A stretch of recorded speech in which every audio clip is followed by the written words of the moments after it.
Bonjour et bienvenue dans mon journal de lecture de la semaine. Cette semaine, 4 livres m'ont occupé. Voici ces 4 livres. Le plus important, ou du moins celui qui m'a le plus occupé, et peut-être aussi le plus important dans l'histoire de la littérature, c'est l'Odyssée d'Homère, que j'ai enfin lu. Et les autres, j'en parlerai après. Il y aura Romain Gary, il y aura Albert Camus et Mathias Malzieu. Alors, commençons justement par parler de ma lecture de l'Odyssée d'Homère.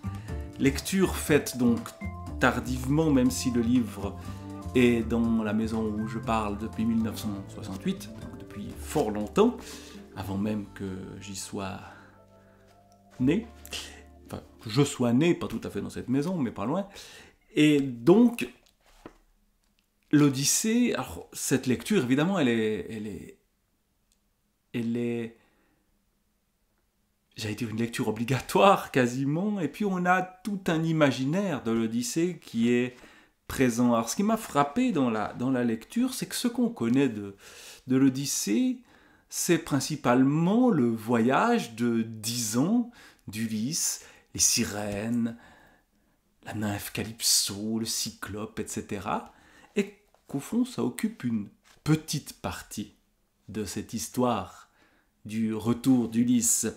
Et toute la fin, et même d'ailleurs une partie du début déjà, se passe à Ithaque, et c'est l'histoire de ces prétendants qui cherchent à épouser Pénélope, rester fidèle à son mari, qui lui l'a pas tout à fait été, mais qui dans son cœur est resté fidèle, disons.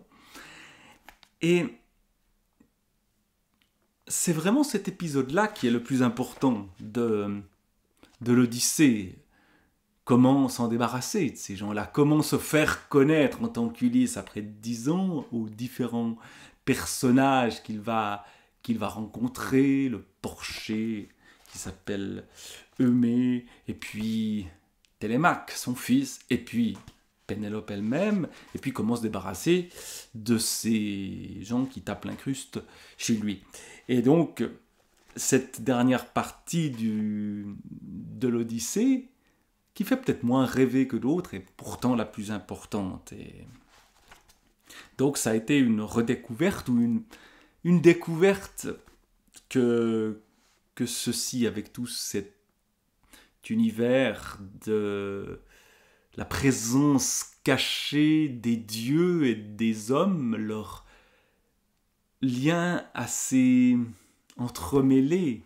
Athéna intervient, mais on ne la reconnaît pas, ou bien on la reconnaît, mais par la suite. Ulysse lui-même devient un vieillard que là non plus on ne reconnaît pas, un mendiant, et on voit bien les différents prétendants qui maltraitent ce vieillard, mais qui tout d'un coup s'avère être un homme extraordinaire. Bref, c'est un livre qu'il est bon d'avoir lu, même si évidemment c'est plus qu'un livre. L'Odyssée. Alors là, je lis ça dans la traduction de Jean Bérard. Est-ce qu'il y en a d'autres qui sont plus fortes? Je sais qu'il y a notamment Philippe Jacotet qui a traduit l'Odyssée. Dans cette traduction ici, où on est en prose, mais quand même avec un rythme d'alexandrin qui crée quelque chose d'un peu lancinant dans cette lecture. Voilà, par exemple, un discours de Pénélope que je prends quasiment, ou totalement même au hasard. Fille auguste de Zeus, Artémis, ô déesse, on est dans le chant 20. Viens me percer le cœur d'une de tes flèches, viens me prendre la vie. À présent tout de suite, ou qu'ensuite les vents, par la voix des nuées, m'enlèvent et m'emportent pour me jeter au bord, où l'océan reflue, fille de Pandaréus, les vents ainsi vous prirent, vos parents étaient morts, enlevés par les dieux, et vous étiez restée au manoir, orpheline. La divine Aphrodite alors nous nourrissait, non, nous pourrissait. Là, c'est un petit anachronisme, en tout cas, ça n'est pas tout à fait dans le ton de ce discours odieux fait par Pénélope. La divine Aphrodite, alors, vous nourrissait de fromage, de miel suave et de vin doux, et Rame était en vous, plus qu'en toutes les femmes, la beauté, la raison et la chasse à Artémis vous donnaient la grandeur, et Pallas Athéna l'adresse aux beaux ouvrages. Cette présence des dieux, ce monde qui n'est plus du tout le nôtre, ce monde archaïque, même pour les anciens, est aussi ce qui participe de la fascination que procure la lecture de l'Odyssée, parce que à la fois c'est familier et en même temps on est dans un monde qui nous est totalement devenu étranger.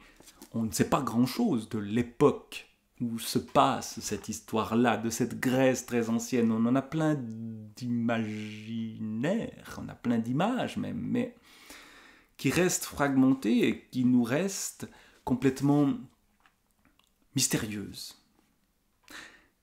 Et donc, d'aller se plonger dans ce passé-là est toujours absolument... Ce terme fascinant qui me vient tout le temps à l'esprit, mais j'en trouve pas d'autre plus juste pour dire ceci. Et puis, plonger dans d'autres mondes, il y a le monde de l'Afrique.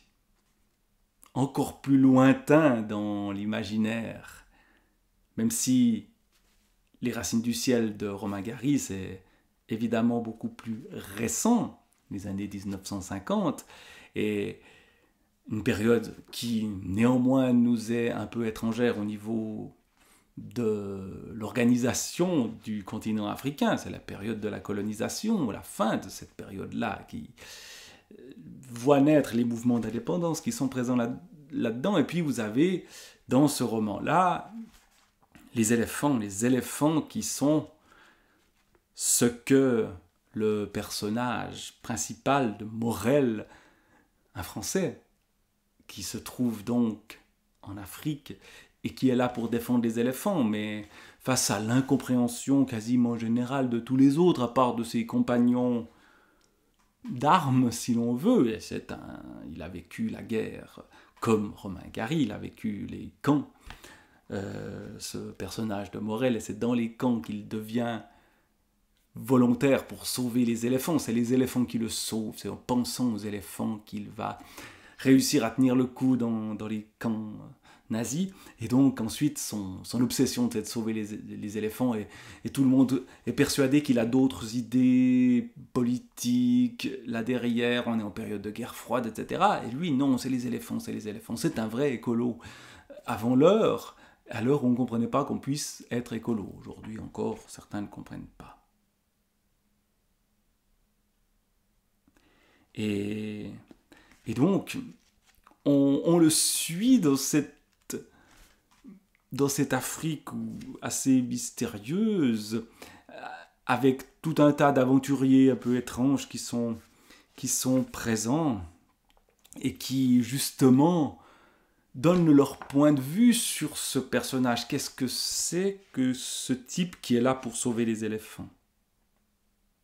On a par exemple, dans la dernière partie du livre, un certain Field, qui est un photographe. Et évidemment, là, on a l'aspect visuel. Il se retrouve là, on ne sait pas trop pourquoi. Enfin, un accident d'avion le fait débarquer sur un lac en grande partie asséché, où les éléphants vont se faire massacrer par un ancien allié de Morel. Morel est là au milieu, complètement effaré par ce qu'il se passe.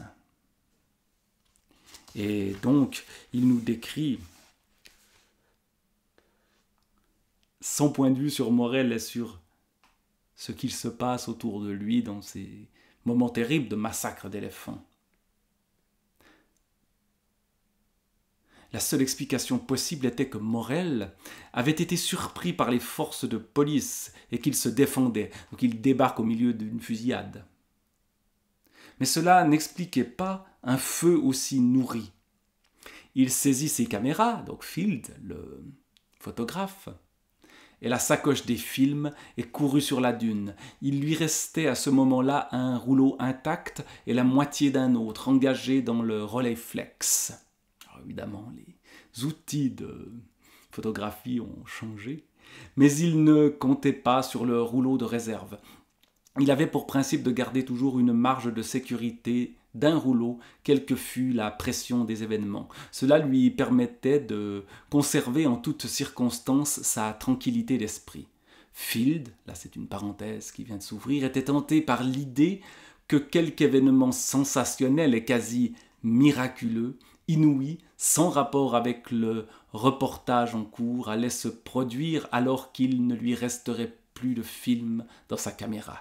Il avait les yeux embués à la fois par l'insomnie et le sommeil, mais il prit sa première photo avant même de comprendre ce qui se passait. Dans un air matinal qui ressemblait à une sorte de lucidité sereine, le paysage entier paraissait s'être rapproché, et de toutes les mottes de terre rouge, d'herbes et de roseaux qui couvraient les rochers, des hommes couchés à plat ventre tiraient sur les éléphants. Les coups de feu partaient de tous les côtés, dirigés sur toute l'étendue du lac, et Fields vit aussi un peu partout des silhouettes debout sur les rochers. Elles épaulaient sans arrêt dans le soleil étincelant sur leurs coiffes arabes qui rappelaient à Fields celles des soldats de la police britannique du désert pendant la guerre. Les barrissements des bêtes affolées se fondaient en un monstrueux vacarme, couvrant de plus en plus le bruit de la fusillade. Une centaine d'éléphants, en masse grise et compacte, se tenaient au milieu du lac, serrés les uns contre les autres, parmi les gerbes soulevées par les explosions. Couchés sur les rochers, les chasseurs leur jetaient des bâtons de dynamite dans les pattes. Un coup d'œil suffit à Fields pour voir que la même scène se reproduisait sur toute l'étendue du Kourou, c'est donc le nom du lac où il se trouve, et jusqu'au marécage du nord, où tous les oiseaux du monde paraissaient avoir soudain bouché le ciel, cependant que plusieurs troupeaux se concentraient sous la grande falaise terminale, à l'endroit le plus profond, éloigné de 300 mètres des premiers pitons rocheux. Fields dit plus tard que sa première impression fut qu'un bataillon d'hommes en armes avait pris position sur le Kourou au cours de la nuit. Il prit une demi-douzaine de clichés et essaya de descendre dans l'eau pour un close-up d'un groupe de 7 éléphants immobiles qui s'effondraient lentement sous une rafale continue d'armes automatiques tirées au moins de 5 mètres du rocher, mais il entendit une balle siffler à ses oreilles et décida de ne pas poursuivre l'aventure avec tous ces films précieux sur lui et qui risquaient fort de finir au fond de l'eau. Voilà une scène terrible de massacre d'éléphants. C'est contre ce genre d'événement que se bat Morel, et il se retrouve là au milieu avec les photos qu'on imagine faites par ce Fields qui lui n'est pas forcément extrêmement sensible aux éléphants, mais qui là voit évidemment de quoi faire des clichés sensationnels. Et donc ce livre, Les Racines du ciel, même s'il est assez répétitif, il y a un côté un peu redondant qui m'a parfois un peu ennuyé, parce que c'est un long livre, mais on entre quand même dans cette Afrique mystérieuse et terrible et violente, et on se sent solidaire des éléphants. On se dit, mais pourquoi tuer ces éléphants? Et au fond, dans une dimension qui n'est pas politique au sens engagé du terme, au sens où on serait pour que les Africains deviennent indépendants, ou au contraire pour que l'Afrique reste sous domination européenne, ou pour d'autres point de vue politique, communiste, etc. C'est pas ça qui compte. Ce qui compte, c'est des valeurs de défense de la nature, de défense de la vie. Et la défense de la vie, elle est aussi au cœur du troisième livre dont je vais parler, dans Camus, les essais donc ici en Pléiade, j'ai lu un petit livre qui s'appelle Réflexions sur la guillotine, où Albert Camus réfléchit sur donc l'utilisation de la guillotine, donc sur la peine de mort. Pour s'y opposer, on y lit des arguments qu'on a sans doute déjà lus ailleurs. Il est résolument opposé à la peine de mort. Et il explique pourquoi, en démontant les arguments des gens favorables à la peine de mort, en montrant pourquoi il faut s'y opposer, alors même que en France, quand il écrit en 1957, la peine de mort est toujours appliquée et qu'il faudra attendre encore pas mal de temps pour qu'elle soit abolie en 1981. Mais justement, cette réflexion-là, on voit qu'elle se pose dans le sens où la violence des humains contre les autres êtres humains et contre la nature aussi, même si ce n'est pas le propos de Camus, est tellement importante, est tellement au cœur de la pensée de Camus, marquée par le combat de la résistance, comme c'est le cas pour Romain Gary dont je parlais avant, que la vie est non pas sacrée, le terme de sacré n'est pas dans l'ordre de Camus, mais plutôt la vie ou donner la mort ne peut se faire qu'à la toute dernière, qu'à la toute fin, quoi. Si tout ce qu'il était possible de faire pour épargner la vie des gens a été un échec, alors la mort est possible dans la résistance. Mais la peine de mort, c'est l'État qui tue. Et l'État, Camus s'en méfie. Voilà ce qu'il écrit par exemple. Les lois sanglantes. A-t-on dit ensanglantent les mœurs. Mais il arrive un état d'ignominie pour une société donnée où, malgré tous les désordres, les mœurs ne parviennent jamais à être aussi sanglantes que les lois. La moitié de l'Europe connaît cet état. Il parle évidemment du monde communiste. Nous autres Français l'avons connu et risquons de le connaître à nouveau. Les exécutés de l'occupation ont entraîné les exécutés de la libération, dont les amis rêvent de revanche. Ailleurs, des États chargés de trop de crimes se préparent à noyer leur culpabilité dans des massacres plus grands encore. On tue pour une nation ou pour une classe divinisée. On tue pour une société future divinisée, elle aussi. On tue des humains et on tue des éléphants. Ça, il ne le dit pas, mais Gary, lui, va peut-être même encore plus loin que Camus.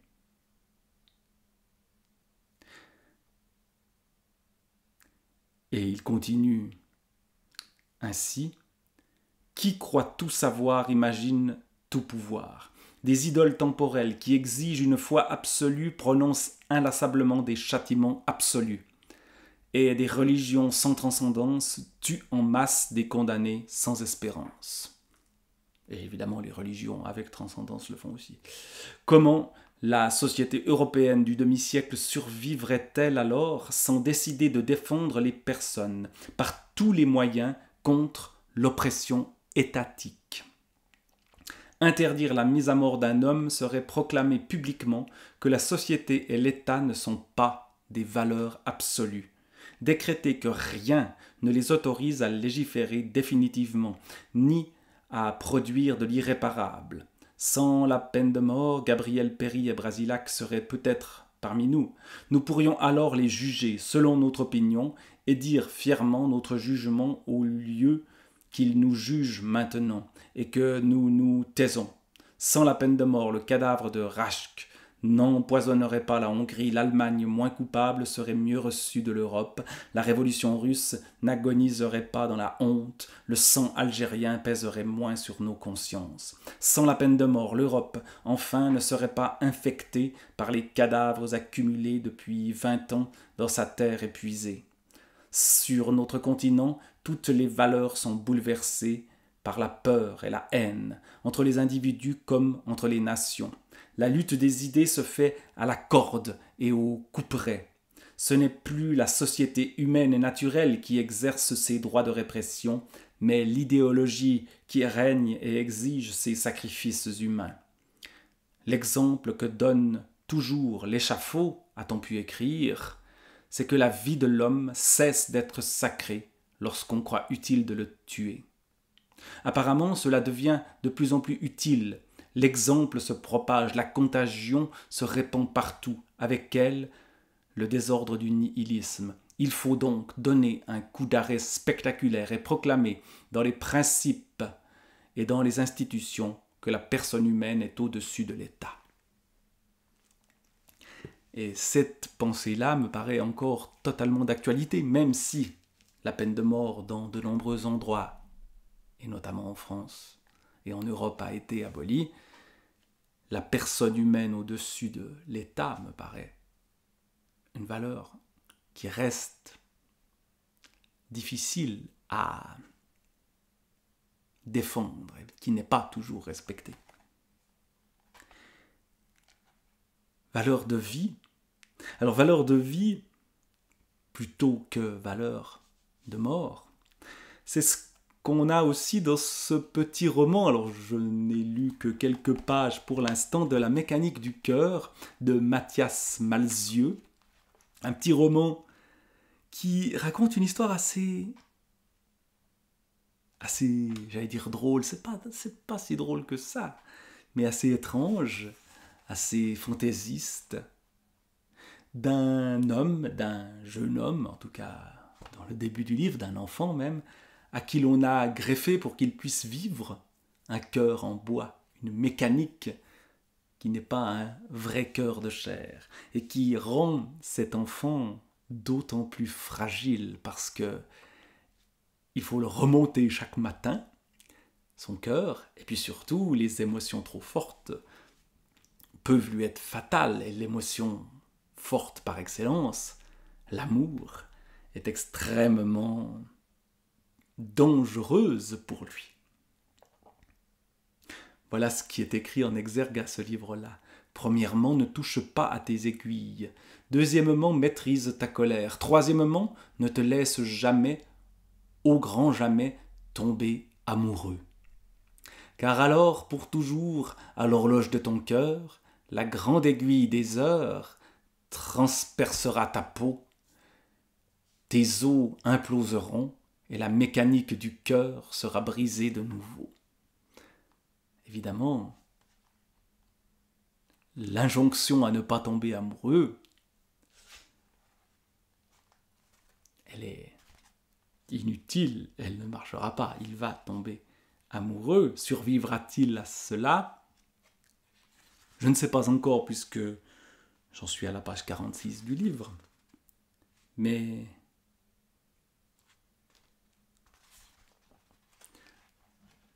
lisons peut-être un petit extrait. Celle où précisément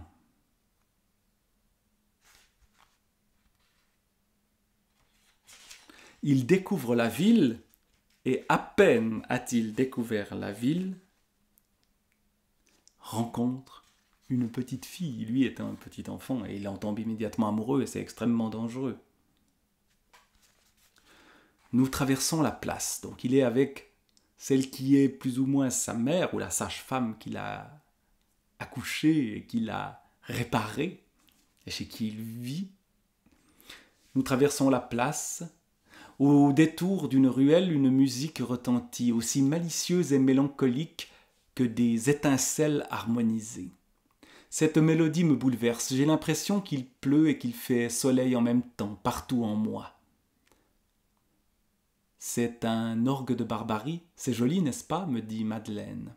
Cet instrument fonctionne à peu près de la même manière que ton cœur. C'est sans doute pour ça qu'il te plaît autant. C'est de la mécanique avec des émotions à l'intérieur. Évidemment, il y a une dimension allégorique de toute cette histoire-là qui est manifeste, mais qui est dite de manière extrêmement fine, avec une sorte d'humour permanent. Mais même si c'est pas une histoire drôle. Je croyais que je venais d'entendre le son le plus ravissant de toute ma vie, mais je n'étais pas au bout de mes surprises pimentées. Une fille minuscule avec des airs d'arbre en fleurs s'avance devant l'instrument de musique et commence à chanter. Le son de sa voix rappelle le chant d'un rossignol, mais avec des mots. J'ai perdu mes lunettes, enfin j'ai pas voulu les mettre. Elles me font une drôle de tête, une tête de flamme à lunettes. Ses bras ressemblent à des branches et ses cheveux noirs ondulés embrasent son visage comme l'ombre d'un incendie. Son nez magnifiquement bien dessiné est si minuscule que je me demande combien ou comment elle peut respirer avec. À mon avis, il est juste là pour décorer. Elle danse comme un oiseau en équilibre sur des talons aiguilles, féminins échafaudages. Ses yeux sont immenses. On peut prendre le temps de regarder à l'intérieur. On y lit une détermination farouche. Elle a un port de tête altier, telle une danseuse de flamenco miniature. Ses seins ressemblent à deux petites meringues si merveilleusement bien cuites qu'il serait inconvenant de ne pas les dévorer sur le champ. Je me fous d'y voir flou pour embrasser et chanter. Je préfère garder les yeux fermés. Une sensation de chaleur m'envahit. Le manège de la petite chanteuse me fait peur, mais je meurs d'envie d'y monter. L'odeur de barbe à papa et de poussière m'assèche la gorge. Je ne sais pas comment ça marche, une fusée rose, mais il faut que je monte. D'un seul coup, je me mets à chanter à mon tour, comme dans les comédies musicales. Le docteur me regarde avec son air de « Enlève-moi tout de suite tes mains de la gazinière ». « Oh, mon petit incendie, laissez-moi croquer vos habits, les déchiqueter à belles dents, les recracher en confetti pour vous embrasser sous une pluie. » Ai-je bien entendu confetti? Le regard de Madeleine vocifère. Je n'y vois que du feu en quelques pas seulement, je peux me perdre au loin, si loin dans ma rue que je n'ose même plus regarder le ciel droit dans les yeux, je n'y vois que du feu. Et là, il y a une chanson à l'unisson de cette petite fille, cette jeune fille, et de l'homme au cœur mécanique. Et puis, évidemment, le cœur s'emballe et il défaille à ce moment-là, et c'est la catastrophe. Il s'en sort, mais n'a plus qu'une obsession, retrouver cette fille.